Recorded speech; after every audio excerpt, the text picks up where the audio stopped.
ನಮಸ್ಕಾರ ಮನಿ ನೈನ್ ಕನ್ನಡದ ಎಕ್ಸ್ಪ್ಲೇನರ್ ಕಾರ್ಯಕ್ರಮಕ್ಕೆ ಸ್ವಾಗತ. ನಾನು ಮಲ್ಲನಗೌಡ ಮಾಲಿ ಪಾಟೀಲ್. ಬನ್ನಿ, ಇವತ್ತಿನ ಎಪಿಸೋಡ್ನಲ್ಲಿ ನಾವು ಈ ಸೀನಿಯರ್ ಸಿಟಿಜನ್ ಸೇವಿಂಗ್ ಸ್ಕೀಮ್ ಬಗ್ಗೆ ಒಂದಷ್ಟು ಡೀಟೇಲ್ ಆಗಿ ತಿಳಿದುಕೊಳ್ಳುವಂತಹ ಪ್ರಯತ್ನವನ್ನು ಮಾಡ್ತಾ ಹೋಗೋಣ.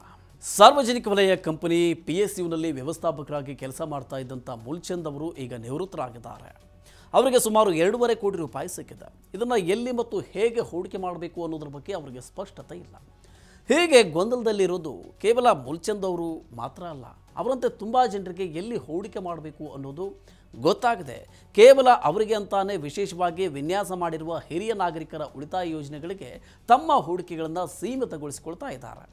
ಇದರಲ್ಲಿ 30 ಲಕ್ಷ ರೂಪಾಯಿವರೆಗೆ ಹೂಡಿಕೆಯನ್ನು ಮಾಡಬಹುದು. ಇದಕ್ಕಿಂತ ಹೆಚ್ಚಿನ ಮೊತ್ತದ ಹೂಡಿಕೆ ಮಾಡಬಹುದಾದ ಸೀನಿಯರ್ ಸಿಟಿಜನ್ ಸೇವಿಂಗ್ ಸ್ಕೀಮ್ ರೀತಿಯ ಇದರ ಬಗ್ಗೆ ನಾವಿವತ್ತು ನಿಮಗೆ ತಿಳಿಸಿಕೊಡ್ತೇವೆ. ನೋಡಿ, ಇಂತಹವರಿಗಾಗಿ ಭಾರತೀಯ reserve bank floating rate savings bond ಅನ್ನು ಪರಿಚಯಿಸಿದೆ. ಇದು ಉತ್ತಮವಾದ ಆಯ್ಕೆ. ಈ ಬಾಂಡ್ ಸರ್ಕಾರ ಇಶ್ಯೂ ಮಾಡುತ್ತೆ, ಹಾಗಾಗಿ ಇದು ಸಂಪೂರ್ಣ ಭದ್ರತೆಯನ್ನು ಖಾತ್ರಿಪಡಿಸುತ್ತೆ.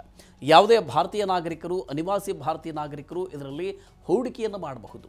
ಹೂಡಿಕೆಯ ಕನಿಷ್ಠ ಮಿತಿ 1,000 ರೂಪಾಯಿ, ಹಾಗೆ ಗರಿಷ್ಠ ಮಿತಿ ಏನೂ ಇಲ್ಲ. RBIನ ಫ್ಲೋಟಿಂಗ್ ರೇಟ್ ಸೇವಿಂಗ್ಸ್ ಬಾಂಡ್ನ ಲಾಕ್-ಇನ್ ಪೀರಿಯಡ್ 7 ವರ್ಷ.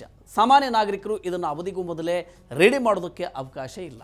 ಆದಾಗ್ಯೂ 60 ವರ್ಷ ಮೇಲ್ಪಟ್ಟ ಹಿರಿಯ ನಾಗರಿಕರು ಮೆಚುರಿಟಿಗೆ ಮೊದಲೇ ಇದರ ಮೇಲೆ ಕೆಲವು ಲಾಭವನ್ನು ಪಡೆಯಬಹುದು. ಹೋಲ್ಡಿಂಗ್ ಅವಧಿಯ ಕೊನೆಯ 6 ತಿಂಗಳಲ್ಲಿ ಪ್ರೀಮೆಚ್ಯೂರ್ ವಿತ್ಡ್ರಾ ಮಾಡಿದರೆ ದಂಡ ಅನ್ವಯ ಆಗುತ್ತೆ. ಅಂದರೆ ಹೂಡಿಕೆದಾರರಿಗೆ ಕಳೆದ 6 ತಿಂಗಳ ಬಡ್ಡಿಯ 50% ಬಡ್ಡಿ ಮಾತ್ರ ಸಿಗುತ್ತೆ. ಫ್ಲೋಟಿಂಗ್ ರೇಟ್ ಬಾಂಡ್ ಹೆಸರಿನ ಈ ಸ್ಕೀಮ್ನ ಅಡಿಯಲ್ಲಿ ಈ ಸ್ಕೀಮ್ನ ಅವಧಿ ಪೂರ್ತಿಯಾಗಿ ನಿರ್ದಿಷ್ಟ ದರದಲ್ಲಿ ರಿಟರ್ನ್ಸ್ ಸಿಗಲ್ಲ. ಇನ್ನು ಸರ್ಕಾರ ಸಣ್ಣ ಉಳಿತಾಯ ಯೋಜನೆ, ಅದರಲ್ಲೂ ಕೂಡ ನ್ಯಾಷನಲ್ ಸೇವಿಂಗ್ಸ್ ಸರ್ಟಿಫಿಕೇಟ್ ಅಥವಾ NSC ಆಧಾರಿತವಾಗಿ ಇದರಲ್ಲಿ ಬಡ್ಡಿ ದರವನ್ನು ನಿರ್ಧಾರ ಮಾಡಲಾಗಿದೆ. ಅಂದರೆ NSC ಬಡ್ಡಿ ದರವನ್ನು ಬೆಂಚ್ ಮಾರ್ಕ್ ಆಗಿ ಪರಿಗಣಿಸಲಾಗುತ್ತೆ. RBIನ ಸೇವಿಂಗ್ಸ್ ಬಾಂಡ್ನಲ್ಲಿ NSCಗಿಂತ 35 ಮೂಲಾಂಶ ಹೆಚ್ಚಿನ ಬಡ್ಡಿ ಸಿಗುತ್ತೆ. ಪ್ರಸ್ತುತ NSC ಮೇಲೆ 7.7% ಬಡ್ಡಿ ದರವಿದ್ದು, floating rate savings bond 8.05% returns ಕೊಡುತ್ತೆ. ಪ್ರತಿ ವರ್ಷದ ಜನವರಿ 1 ಮತ್ತು ಜುಲೈ 1ರಂದು ಬಾಂಡ್ದಾರರ ಖಾತೆಗೆ ಬಡ್ಡಿ ಜಮೆ ಆಗುತ್ತೆ. ಇನ್ನು NSCಯ ಬಡ್ಡಿ ದರದಲ್ಲಿ ಯಾವುದೇ ವ್ಯತ್ಯಾಸವಾದರೆ RBIನ ಸೇವಿಂಗ್ಸ್ ಬಾಂಡ್ನಲ್ಲೂ ಕೂಡ ವ್ಯತ್ಯಾಸಗಳಾಗುತ್ತೆ. ಆದಾಗ್ಯೂ ಈ ಬಾಂಡ್ನಡಿ NSCಗೆ ಹೋಲಿಕೆ ಮಾಡಿದರೆ 0.35% ಹೆಚ್ಚಿನ ಬಡ್ಡಿ ಸಿಗುತ್ತೆ. ಈ ಸ್ಕೀಮ್ನ ಅಡಿಯಲ್ಲೂ ಕೂಡ ಪ್ರತಿ ವರ್ಷದ ಜನವರಿ 1 ಮತ್ತು ಜುಲೈ 1ರಂದು ಬಾಂಡ್ದಾರರ ಖಾತೆಗೆ ಬಡ್ಡಿ ಜಮೆ ಆಗುತ್ತೆ. ಈಗ ಈ ಸ್ಕೀಮ್ನಲ್ಲಿ ಹೂಡಿಕೆಯನ್ನು ಮಾಡೋದು ಹೇಗೆ ಅಂತ ನೋಡೋಣ. ನೋಡಿ, RBIನ ಸೇವಿಂಗ್ಸ್ ಬಾಂಡ್ನಲ್ಲಿ ಹೂಡಿಕೆ ಪ್ರಕ್ರಿಯೆ ಸರಳ, ಸುಲಭ. ಎಲ್ಲ ಸಾರ್ವಜನಿಕ ವಲಯದ ಬ್ಯಾಂಕುಗಳು, HDFC bond, ICICI bank, Axis bank ಮತ್ತು IDBI ಬ್ಯಾಂಕ್, ನಂತರ ಖಾಸಗಿ ಬ್ಯಾಂಕುಗಳು ಕೂಡ ಈ ಬಾಂಡನ್ನು ಇಶ್ಯೂ ಮಾಡೋದಕ್ಕೆ RBI ಅನುಮತಿ ಕೊಟ್ಟಿದೆ. ವ್ಯಕ್ತಿಗಳು, ಜಂಟಿ ಖಾತೆದಾರರು ಅಥವಾ ಮೈನರ್ಗಳ ಪರವಾಗಿ ಅವರ ಪೋಷಕರು ಈ ಬಾಂಡ್ಗಳಲ್ಲಿ ಯಾವುದೇ ಸಮಯದಲ್ಲಿ ಇದರಡಿ ಹೂಡಿಕೆಯನ್ನು ಮಾಡಬಹುದು.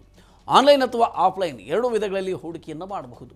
RBI ಜಾಲತಾಣ RBIRetailDirect.org.in ನಲ್ಲಿ ನೀವು KYC ಪ್ರಾಸೆಸನ್ನು ಪೂರ್ಣಗೊಳಿಸಿ ಹೂಡಿಕೆಯನ್ನು ಆರಂಭಿಸಬಹುದು.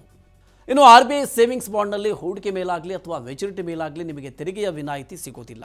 ಹೂಡಿಕೆದಾರರು ಈ ಆದಾಯವು ಸೇರಿದ ತಮ್ಮ ಒಟ್ಟು ಆದಾಯಕ್ಕೆ ಯಾವ ಸ್ಲ್ಯಾಬ್ ಅನ್ವಯವಾಗುತ್ತೋ ಅದರಂತೆ ತೆರಿಗೆಯನ್ನು ಪಾವತಿಸಬೇಕು.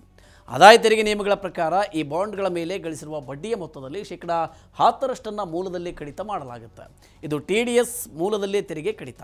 ಒಂದು ಹಣಕಾಸು ವರ್ಷದಲ್ಲಿ ಬಡ್ಡಿಯ ಮೊತ್ತ 10,000 ರೂಪಾಯಿಗಿಂತ ಹೆಚ್ಚಿದ್ರೆ ಮಾತ್ರ TDS ಅನ್ವಯ ಆಗುತ್ತೆ, ಅಂದರೆ ತೆರಿಗೆಯನ್ನು ಕಡಿತ ಮಾಡಲಾಗುತ್ತೆ. ತೆರಿಗೆ ಮತ್ತು ಹೂಡಿಕೆ ತಜ್ಞರಾದ ಬಲವಂತ್ ಜೈನ್ ಅವರು ಹಿರಿಯ ನಾಗರಿಕರ ಉಳಿತಾಯ ಯೋಜನೆಗಳ ಬಗ್ಗೆ ಏನು ಹೇಳ್ತಾರೆ ಅಂತ ಕೇಳೋದಾದರೆ, ನಿವೃತ್ತಿಯ ನಂತರ ನಿಯಮಿತ ಆದಾಯ ಗಳಿಕೆಗೆ ಸೀನಿಯರ್ ಸಿಟಿಜನ್ಸ್ ಸೇವಿಂಗ್ ಸ್ಕೀಮ್ ಉತ್ತಮವಾದ ಆಯ್ಕೆ ಅಂತಾರೆ. ಈ ಸ್ಕೀಮ್ನ ಅಡಿಯಲ್ಲಿ ನೀವು ಗರಿಷ್ಠ 30 ಲಕ್ಷ ರೂಪಾಯಿವರೆಗೆ ಹೂಡಿಕೆಯನ್ನು ಮಾಡಬಹುದು. ಇದಕ್ಕಿಂತ ಹೆಚ್ಚಿನ ಮೊತ್ತವನ್ನು ಹೂಡಿಕೆ ಮಾಡಬೇಕಾದ್ರೆ ನೀವು RBIನ ಫ್ಲೋಟಿಂಗ್ ರೇಟ್ ಸೇವಿಂಗ್ಸ್ ಬಾಂಡ್ನಲ್ಲಿ ಹೂಡಿಕೆಯನ್ನು ಮಾಡಬಹುದು. ನಿಮಗೆ ತಕ್ಷಣ ಯಾವುದೇ ಹಣ ಬೇಕಾಗಿಲ್ಲ, ನೀವು ನಿಮ್ಮ ವಾರಸುದಾರರಿಗೆ ಅದನ್ನು ಕೊಡಬೇಕು ಅಂತಿದ್ರೆ ನೀವು ಅಷ್ಟು ಮೊತ್ತವನ್ನು Nifty 50 ಇಂಡೆಕ್ಸ್ ಫಂಡ್ಗಳಲ್ಲಿ ಹೂಡಿಕೆಯನ್ನು ಮಾಡಬಹುದು. ಈ ಫಂಡ್ಗಳಲ್ಲಿ ದೀರ್ಘಾವಧಿ ಹೂಡಿಕೆ ಮಾಡಿದರೆ ಉತ್ತಮವಾದ ರಿಟರ್ನ್ಸ್ ಗಳಿಸಬಹುದು. ಇನ್ನು ನಿವೃತ್ತಿಯ ನಂತರ ನಿಯಮಿತವಾದ ಆದಾಯಗಳಿಗೆ RBIನ ಫ್ಲೋಟಿಂಗ್ ರೇಟ್ ಸೇವಿಂಗ್ಸ್ ಬಾಂಡ್ ಉತ್ತಮವಾದ ಆಯ್ಕೆ. ತೆರಿಗೆ ವಿನಾಯಿತಿ ಇರುವಷ್ಟು ಮೊತ್ತದೊಳಗಿನ ಆದಾಯ ಹೊಂದಿದ್ದವರಿಗೆ ಇದು ಉತ್ತಮವಾದ ಆಯ್ಕೆ ಆಗುತ್ತೆ. ಇನ್ನು ಈ ಬಾಂಡ್ಗಳ ಟ್ರಾನ್ಸ್ಫರ್ ಮಾಡೋದಕ್ಕೆ ಆಗಲ್ಲ ಅಥವಾ ಅಡವಿಡೋದಕ್ಕೂ ಕೂಡ ಸಾಧ್ಯ ಇಲ್ಲ ಅನ್ನೋದು ನೆನಪಿನಲ್ಲಿ ಇರಲಿ. ಹೀಗಾಗಿ ಈ ಬಾಂಡ್ಗಳು ಲಿಕ್ವಿಡ್ ಅಲ್ಲ, ಅಂದರೆ ಬೇಕಾದಾಗ ಬಳಸೋದಕ್ಕೆ ಆಗುವುದಿಲ್ಲ. ಹೀಗಾಗಿ ಫ್ಲೋಟಿಂಗ್ ರೇಟ್ ಸೇವಿಂಗ್ಸ್ ಬಾಂಡ್ನ ಬೇಸಿಕ್ಸನ್ನು ಅರ್ಥ ಮಾಡಿಕೊಂಡು ಅದರಲ್ಲಿ ಹೂಡಿಕೆಯನ್ನು ಮಾಡಬಹುದು. ಓಕೆ, ಈ ರೀತಿಯ ಇನ್ನಷ್ಟು ಮಾಹಿತಿ ಮತ್ತು ಪರ್ಸನಲ್ ಫಿನಾನ್ಸ್ ವಿಚಾರಗಳಿಗೆ ಡೌನ್ಲೋಡ್ ಮಾಡಿ ಮನಿ9 ಕನ್ನಡ ಆ್ಯಪ್ ಹಾಗೂ ಯೂಟ್ಯೂಬ್ನಲ್ಲಿಯೂ ಸಬ್ಸ್ಕ್ರೈಬ್ ಆಗಿ, ಲೈಕ್ ಮಾಡಿ, ಶೇರ್ ಮಾಡಿ. Thank you.